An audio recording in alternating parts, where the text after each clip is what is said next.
Selamat datang para pecinta sejarah dan mitologi. Kali ini kami akan membawa kalian menyelami kisah Miyamoto Musashi, sang samurai terhebat sepanjang masa.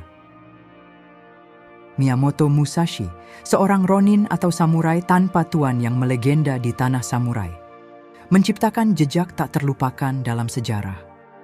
Musashi bukanlah sekedar samurai biasa, tetapi seorang maestro dalam seni bertarung dengan gaya uniknya. Dikenal sebagai Niten Ichi Ryu, di mana dua pedang menjadi ekstensi kekuatannya. Namanya melambung sebagai legenda tak terkalahkan di medan perang.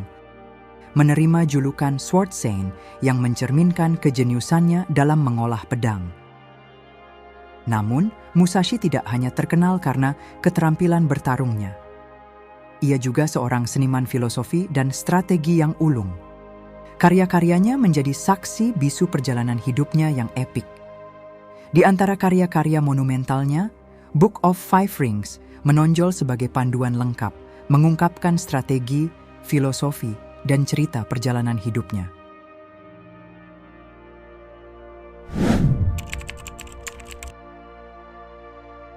Dongeng dan fantasi sering menyelimuti sejarahnya, bahkan sampai pada identitas ibunya yang menjadi bahan perdebatan. Pada tahun 1584, di Provinsi Harima, di Honshu Barat, Musashi dilahirkan di desa Miyamoto. Namun, nama aslinya terkadang tersembunyi di balik nama Shinmen Takezo atau Nitendoraku. Kisah awalnya mencengangkan. Pada usia 13 tahun, ia diyakini telah menghantam lawannya yang bernama Benosuke hanya dengan menggunakan katana kayu. Ayahnya, Miyamoto Munisai, seorang seniman bela diri terkenal, membawa pengaruh besar pada Musashi. Namun, hubungan mereka tak selalu harmonis. Musashi mewarisi cinta pada pedang dan hasrat menjadi pendekar terhebat dari sang ayah. Namun, ketidakcocokan dalam teknik bela diri menciptakan ketegangan di antara mereka. Seiring Musashi tumbuh, keterampilannya dengan pedang semakin mengesankan. Puncak ketidakcocokan antara ayah dan anak terjadi saat Musashi mengkritik teknik ayahnya secara terbuka. Insiden itu memicu reaksi keras. Munisai melemparkan belati dan pedang ke arah putranya. Musashi dengan lincahnya berhasil menghindarinya. Kedua belah pihak semakin terpisah hingga akhirnya Munisai meninggal dunia. Musashi memutuskan untuk meninggalkan rumah masa kecilnya dan menetap bersama sang paman, seorang pendeta Shinto yang akan membentuk takdirnya yang legendaris.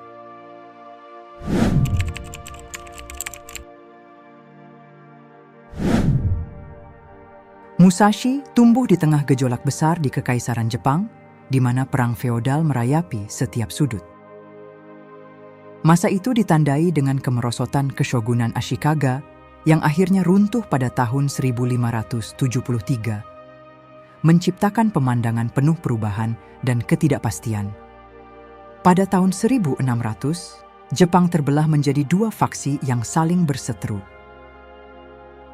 Di timur, pendukung Tokugawa Ieyasu, pendiri Keshogunan terakhir, bersiap menghadapi faksi barat yang mendukung Toyotomi Hideyori yang berasal dari barat. Musashi secara alami terlibat dalam pasukan Hideyori. Namun nasib berkata lain setelah pertempuran Sekigahara.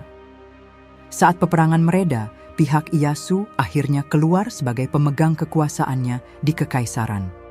Musashi berhasil melarikan diri dari nasib yang suram dari peperangan.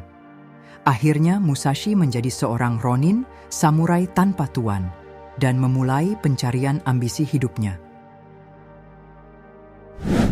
Dalam langkah-langkahnya, Musashi memutuskan untuk menjadi Shugyosha, seorang samurai pengembara yang mencari hikmah melalui pertarungan mematikan. Dengan pedangnya sebagai kompas, ia menjelajahi dunia untuk mengasah keterampilan dan menemukan keberanian di setiap sudut kehidupan yang menantang.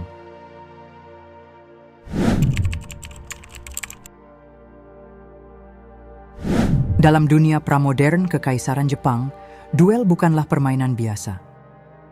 Bahkan ketika senjata yang digunakan hanyalah pedang kayu, seperti yang sering dilakukan oleh Musashi, setiap pertarungan memiliki potensi mematikan.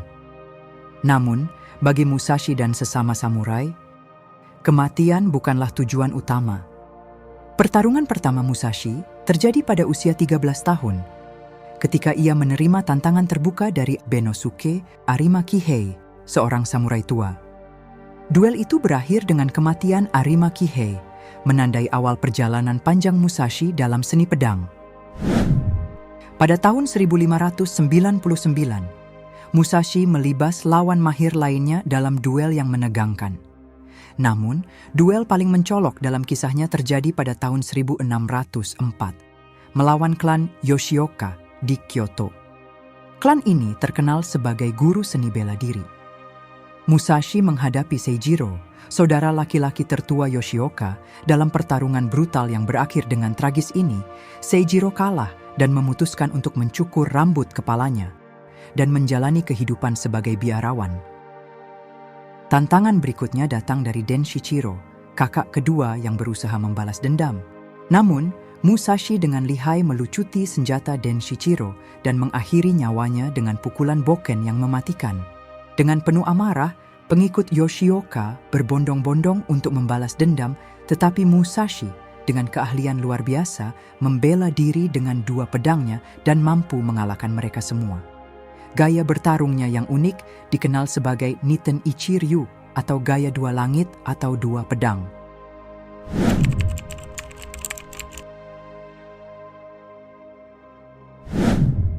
Musashi menjalani beberapa tahun mengembara di kekaisaran, menantang para ahli pedang untuk berduel dengan tujuan mempertajam keterampilannya dan meraih reputasi yang kokoh.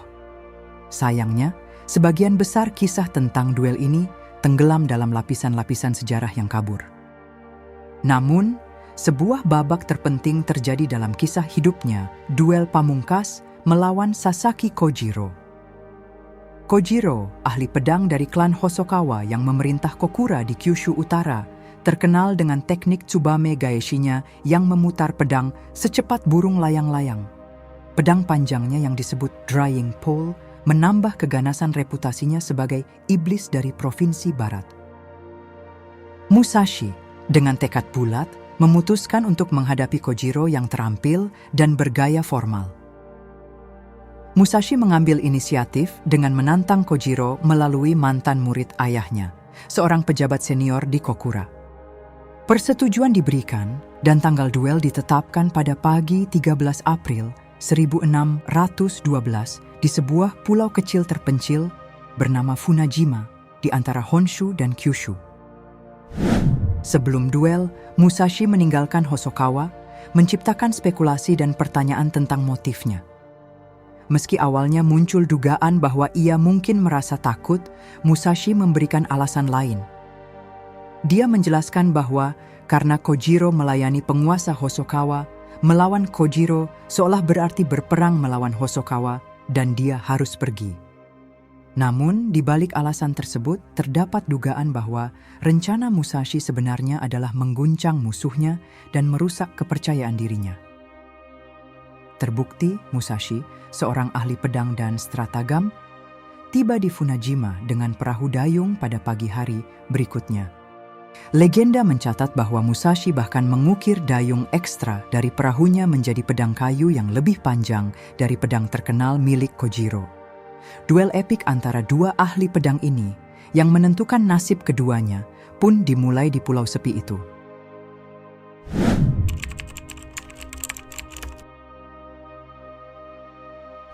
Sekitar jam 9 atau 11 pagi, Musashi tiba dengan perahu, menyimpang dari janji awal jam 8 pagi.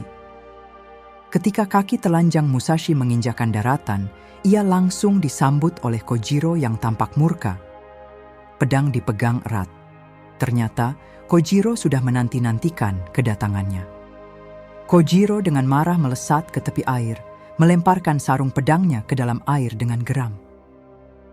Musashi, tanpa raut wajah yang terpengaruh, tersenyum sambil berkata, "Kau sudah kalah, Kojiro. Hanya pecundang yang membutuhkan sarung pedang." Pertentangan dan keterlambatan Musashi benar-benar menghasilkan efek yang diinginkan. Kojiro menyerang dengan pukulan maut ke tengah dahinya, merobek ikat kepala Musashi tanpa memotongnya.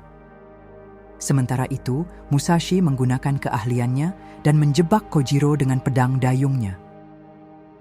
Dengan kecepatan kilat, Kojiro jatuh di pasir, melancarkan serangan horizontal yang meninggalkan luka lebar di paha Musashi.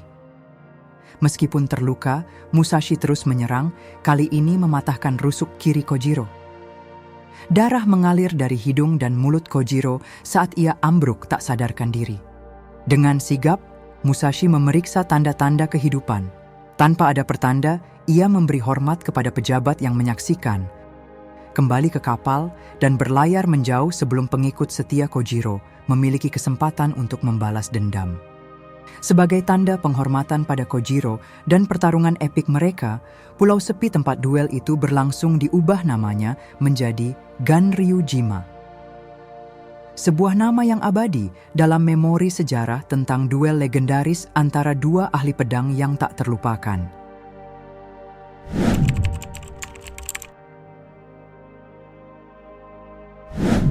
Dengan keberhasilan mengalahkan Kojiro, Miyamoto Musashi memperoleh hak untuk menyandang gelar sebagai pendekar pedang terhebat di seluruh kekaisaran Jepang. Namun, ironisnya, gelar sebagai samurai terhebat baru benar-benar melekat padanya setelah masa-masa penuh duel itu berakhir. Kematian Kojiro bukan hanya sebuah kemenangan, melainkan pula awal dari perubahan besar dalam jiwa Musashi. Kehilangan ini membuatnya merasa sedih. Namun di dalam kesedihannya, Musashi mengalami semacam kebangkitan spiritual yang mendalam. Sementara Musashi masih terlibat dalam duel kecil selanjutnya, hingga sampai di suatu titik, Musashi memutuskan untuk berhenti menjadi Ronin.